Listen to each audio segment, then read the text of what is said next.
Hello there. In this video, I want to show you some information that will help you to understand what is going on when your body develops symptoms and also what the healing process for those symptoms is.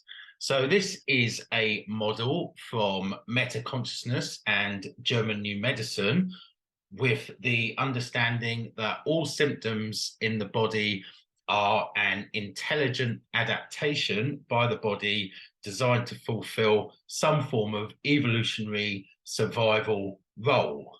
So, although these don't necessarily fit in with our life now, because of the domesticated and modern way that we live, originally these symptoms had a specific biological purpose for us and our ancestors, and in fact, all biological beings, all creatures have various levels of these kinds of symptoms.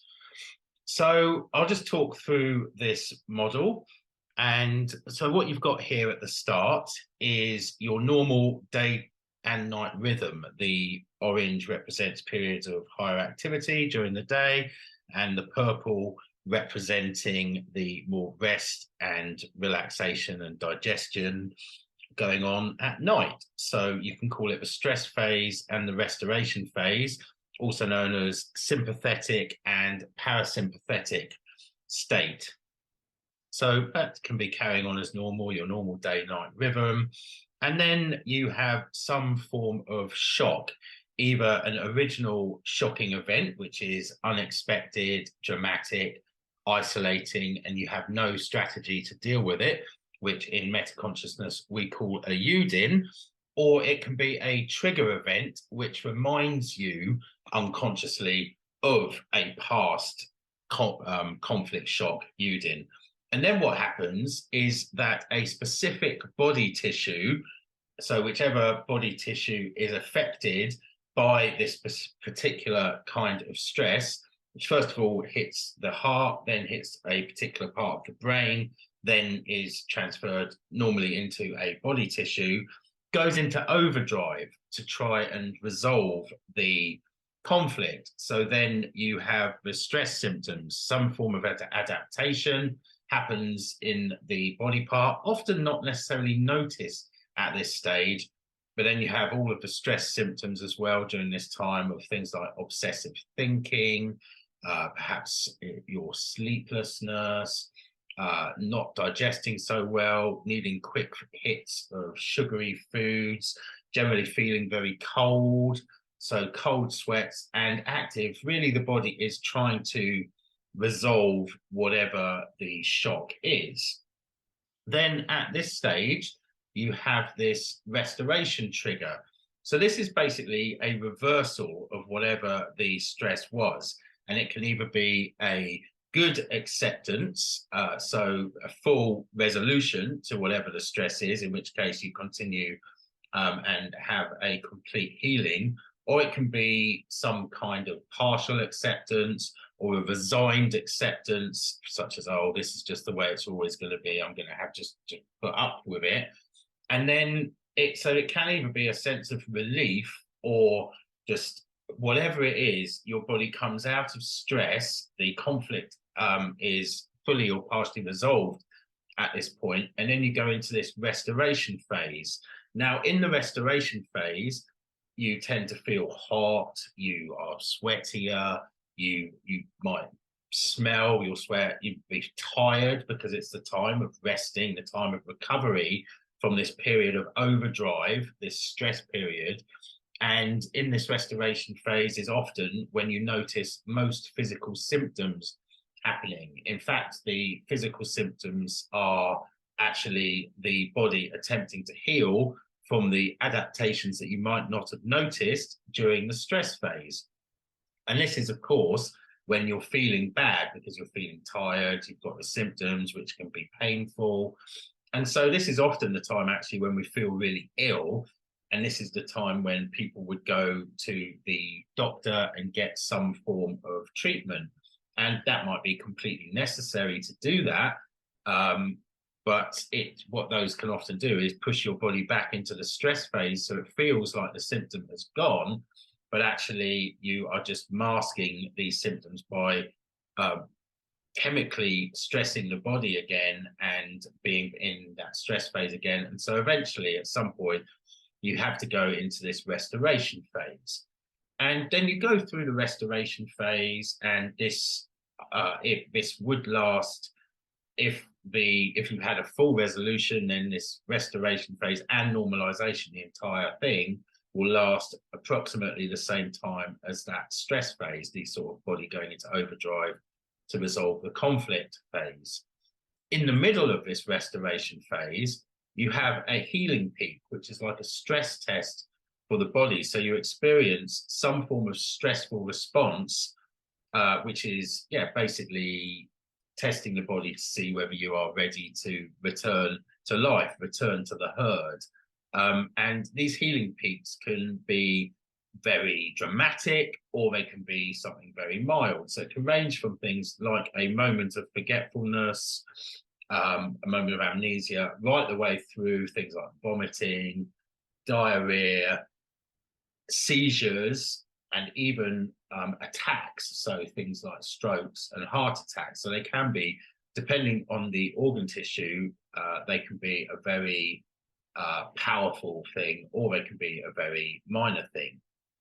And then after that, you go into the second phase of this restoration phase, which is the normalization, when your body is completing its healing cycle and returning to normal.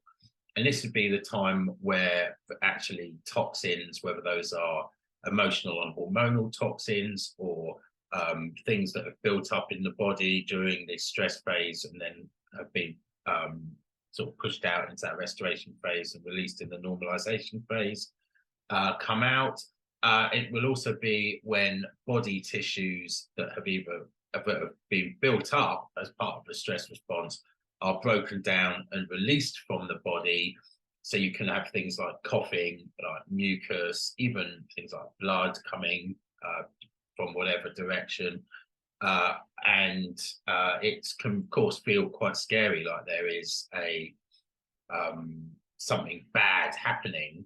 Whereas often this is actually it's just the body either building up tissue which was shrunk in the stress phase, in which case it is, it can be very painful.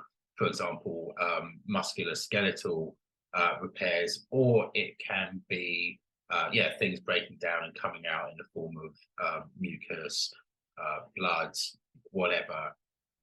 And then after that normalization phase, then you go back to, or forwards to, hopefully an improved state of health and continuing that normal day-night rhythm. Now, that all sounds very simple. Of course, not every illness flows so simply as that. If you are in a chronic illness, then you can find that you are looping. So constantly being stressed and constantly going into restoration phase and finding yourself in a loop of going through this phase over and over again. So an example of that might be recurring back pain, which keeps being, you don't notice the back pain during the stress phase, you notice it after the acceptance in the restoration phase. Or you can be in the restoration phase, so feeling tired, fever, sweat, having painful symptoms, etc., but still getting triggered, and so sort of maintaining in this state of both stress and restoration, which can be a very uncomfortable place of getting stuck. And that happens when there's not been this full restoration that has resolved the initial stress trigger. So this is just an overview of the basic healing process or disease process, and how it could be in its most simple form.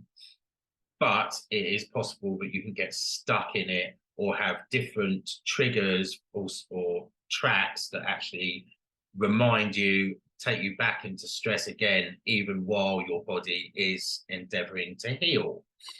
So I'll just give a quick example of eczema. So if someone has eczema, then the stress trigger is some form of separation conflict, meaning that they want to be either more connected to something that they've been separated from, someone or something, or it can also be that they want to be separate from and can't get away from.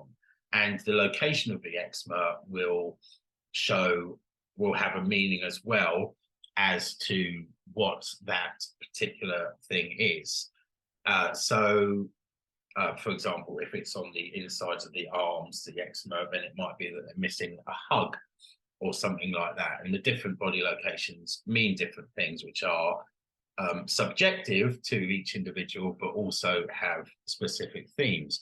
Now, in the stress phase, what actually happens is that the body tissues become the skin, the epidermis, the outer layers of skin become drier and become less sensitive, so more of a numbness, and it's not really noticed at that stage, but there might be this obsessive thinking going on about the person or whatever. Then when you get to this, after this restoration trigger, assuming there was a full restoration, then you might feel really good. There's a sense of relief. You're reconnected, either with that person or with something that fulfills that same need for you, new partner, perhaps, something like that. But then the restoration phase occurs. And in that phase, then that's when you get the skin is healing. And how that healing manifests is like the red, itchy, inflammation going on, which feels like the actual symptom, whereas in fact that's the healing symptom.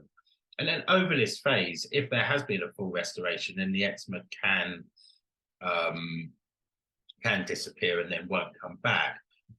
What often happens, and just as an example of how these things can loop, is that the restoration phase symptoms of eczema can make the individual experiencing them feel separate once again, want to be left alone, not want to be touched, etc. So it then causes a new stress phase and a new stress trigger. So even the healing itself can become a new stress trigger. So if that is the case, then you get this sort of looping where you go once again into the stress phase and into the restoration phase until either the conflict is downgraded, so it becomes less stressful and these symptoms become milder and not so important for the individual, or the stress, the conflict is resolved completely, whether that's through lifestyle changes or through some sort of intervention, such as a resolution of the original stress using processes such as EFT. Now, that is just a summary and an overall view to give you some insight into the healing cycle.